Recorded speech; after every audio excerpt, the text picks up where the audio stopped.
CPM party ఆధ్వర్యంలో ఈ నెల 9వ తేదీన ముఖ్యమంత్రి చంద్రబాబు నాయుడు డోన్ మండలం జల్దూరు కొత్తబుర్జు గ్రామంలో పర్యటన నిర్వహిస్తూ ఉన్నాడు.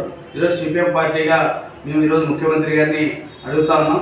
ఈరోజు ముఖ్యమంత్రి గారు ఏమి మరోసారి ఈ డోన్ ప్రాంత ప్రజలను మోసం చేయడానికి, ఈ నియోజకవర్గ ప్రజలను మోసం చేయడానికి మరోసారి వస్తున్నారా అనేది సిపిఎం పార్టీగా మేము ప్రశ్నిస్తూ ఉన్నాం. ఇప్పటికే ఎన్నికలకు ముందు మేము అధికారంలోకి వస్తే ప్యాపిలి మండలంలో ఉన్నటువంటి జదుర్గ గ్రామాన్ని మండల కేంద్రంగా ఏర్పాటు చేస్తున్న హామీ ఇవ్వడం జరిగింది. కానీ దాన్ని కూడా ఎక్కడ కూడా ఏమి కూడా అమలు చేయలేదు. అదేవిధంగా గత ప్రభుత్వంలో విచ్చలవిడిగా ప్రభుత్వ భూములను అనేక మంది దారాదత్తంగా దోచుకున్నారు. మేము అధికారంలోకి వస్తే ప్రభుత్వ భూముల్ని కాపాడుతాం. ఆ ప్రభుత్వ భూములన్నింటినీ కూడా మేము అధికారంలోకి వచ్చిన తర్వాత గ్రామీణ ప్రాంతాల్లో 3 సెంట్లను, పట్టణ ప్రాంతాల్లో 2 సెంట్లు పేద ప్రజలకు కూడా పంపిణీ చేస్తామని హామీ ఇవ్వడం జరిగింది. 19 నెలలైంది అధికారంలోకి వచ్చి ఎవరికి కూడా పేద ప్రజలకు 1 సెంటు భూమి కూడా ఇవ్వలేదు. అదేవిధంగా గత ప్రభుత్వంలో విచ్చలవిడిగా దోచినటువంటి ఈ డోన్ మండలంలోనే అనేక మంది, గత ప్రభుత్వంలోనే ఉన్నటువంటి అనేక మంది నాయకులు విచ్చలవిడిగా 100 ఎకరాలు కూడా కబ్జా చేయడం జరిగింది ప్రభుత్వ భూముల్ని. వాటన్నిటిని కూడా ఇప్పటికి కూడా 19 నెలల్లో 1 సెంటు స్థలం కూడా వెలికి తీసినటువంటి పాపం లేదు. అదేవిధంగా పేద ప్రజలకు కూడా 1 సెంటు భూమి కూడా ఇచ్చిన పాపాన్ని కూటమి ప్రభుత్వం పోలేదనేది కూడా సిపిఎం పార్టీగా తెలియజేస్తా ఉన్నాం. అదేవిధంగా ఈరోజు పట్టాదారు పాస్ పుస్తకాలు రైతాంగానికి పంపిణీ చేయడానికి వచ్చినటువంటి ముఖ్యమంత్రి గారికి ఈ ప్రాంతంలోని రైతులు ప్రతి సంవత్సరం కూడా ఖరీఫ్ సీజన్లో అనేక కష్టాలతో, అదేవిధంగా కరువు రక్కసితో కొట్టుమిట్టాడుతూ ఉన్నారు. వారందరికీ కూడా సాగునీటిని అందించాల్సినటువంటి బాధ్యత మీ పైన ఉందంటే మేము అధికారంలోకి వస్తే ఖచ్చితంగా నెరవేరుస్తామని ఇక్కడ ఉన్నటువంటి ఎమ్మెల్యే జయసూర్య ప్రకాష్ రెడ్డి గారు అయితేనే, అదేవిధంగా కూటమి ముఖ్యమంత్రి చంద్రబాబు నాయుడు గారు అయితేనే అనేక సందర్భాల్లో కూడా ప్రకటించడం జరిగింది. కానీ ఎక్కడ కూడా ఈ గ్రామీణ ప్రాంతాల్లో ఉన్నటువంటి ప్రజలకి తాగడానికి కూడా ఇక్కడ నీళ్ళు లేని పరిస్థితి అనేక గ్రామాలు కూడా ఉన్నాయి. వాటి గోరుకల్లు రిజర్వాయర్ నుంచి తీసుకొచ్చినటువంటి పైప్ లైన్ పనులు కూడా నత్తనడకన సాగుతూ ఉన్నాయి. ఈ రోజు ప్రతి గ్రామంలో ప్రతిరోజు కూడా నిత్యం కుళాయిల ద్వారా అందిస్తూ ఉన్నారు. ఎక్కడ కూడా పనులు పూర్తి కాలేదు.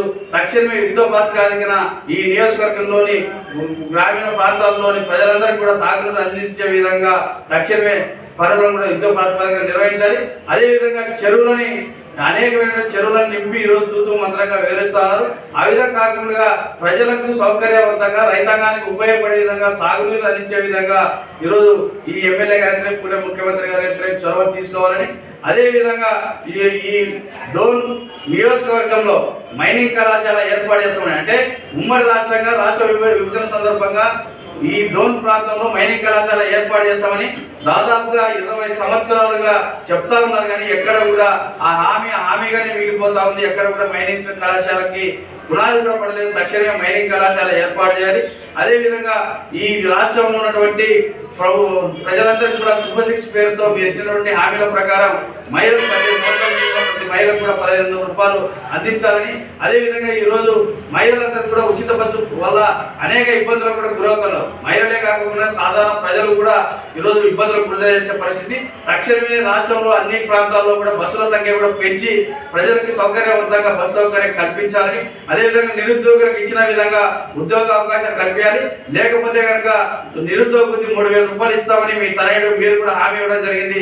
తక్షణమే నిరుద్యోగులకు నిరుద్యోగ వృత్తి కూడా అమలు చేయాలని, అదేవిధంగా రైతాంగానికి ఈరోజు ఎప్పుడు ఏ సందర్భంలో కూడా వారికి ఏ కష్టాలు పడుతున్నటువంటి సందర్భంలో ఎప్పుడు ప్రభుత్వం అందిస్తున్నటువంటి అన్నిదాత సుఖీభో పడతాదో కూడా తెలియని పరిస్థితి. ఒక క్యాలెండర్ కూడా విడుదల చేసి ప్రతి సంవత్సరం కూడా తూచా తప్పకుండా ఒక డేట్ ప్రకారం విడుదల చేయాలని కూడా తెలియజేస్తా ఉన్నాం. అదేవిధంగా ఈ ప్రాంతంలో ఉన్నటువంటి పడవడి ప్రాంతంలో ఈ నియోజకవర్గ కేంద్రంలో ప్యాపిలి కేంద్రంలో విచ్చలవిడిగా టమోటా రైతులు అత్యధికంగా పండిస్తా ఉన్నారు. వాటికి ధరలు లేక అనేక మంది కూడా రోడ్డు పాలు చేసినటువంటి పరిస్థితి. తక్షణమే ప్యాపిలి కేంద్రంగా టమోటా జ్యూస్ ఫ్యాక్టరీ కూడా ఏర్పాటు చేయాలని కూడా ఈరోజు సిపిఎం పార్టీగా తెలియజేస్తాను. అదేవిధంగా ఈ పట్టణ ప్రాంతంలో ఉన్నటువంటి పేద ప్రజలకి 2 సెంట్లు స్థలం ఇస్తామన్నారు. మేము కూడా సిపిఎం పార్టీగా ఇక్కడ ఉన్నటువంటి పేద ప్రజలు కూడా 503 ప్రభుత్వ భూముల్లో కూడా అనేక సందర్భాల్లో కూడా కొట్టాలు వేయడం జరిగింది, గుడిసెలు వేసి కాపురం చేయడం జరిగింది. ఈ నియోజకవర్గ ఎమ్మెల్యే కూటమి ఎమ్మెల్యే అయినటువంటి జయసూర్య ప్రకాష్ రెడ్డి గారు కూడా తక్షణమే మీకు కూడా అక్కడ పట్టాలు ఇస్తామని పేద ప్రజలకు కూడా హామీ ఇవ్వడం జరిగింది. ఆ హామీ ప్రకారం 503 సర్వే నెంబర్లో 2 సెంట్ల ప్రకారం పేద ప్రజలకి కూడా పంపిణీ చేయాలని కూడా సిపిఎం పార్టీగా తెలియజేస్తున్నాం. ఇప్పుడు వస్తున్నటువంటి ముఖ్యమంత్రి గారు స్పష్టమైనటువంటి ప్రకటన విడుదల చేయాలి. ఈ ప్రాంతంలోని రైతులకు, మహిళలకి, వ్యవసాయ కూలీలకి, అదేవిధంగా యువతకి, విద్యార్థులకి అనేకమైనటువంటి హామీలు ఇచ్చి మోసం చేసే విధంగా కాకుండా ఖచ్చితంగా వారి యొక్క బాగు శ్రేయస్సు కోసం, ఈ ప్రాంత అభివృద్ధి కోసం పాటు పడే విధంగా రేపు జరిగేటువంటి మీటింగ్ విజయవంతంగా నిర్వహించాలి.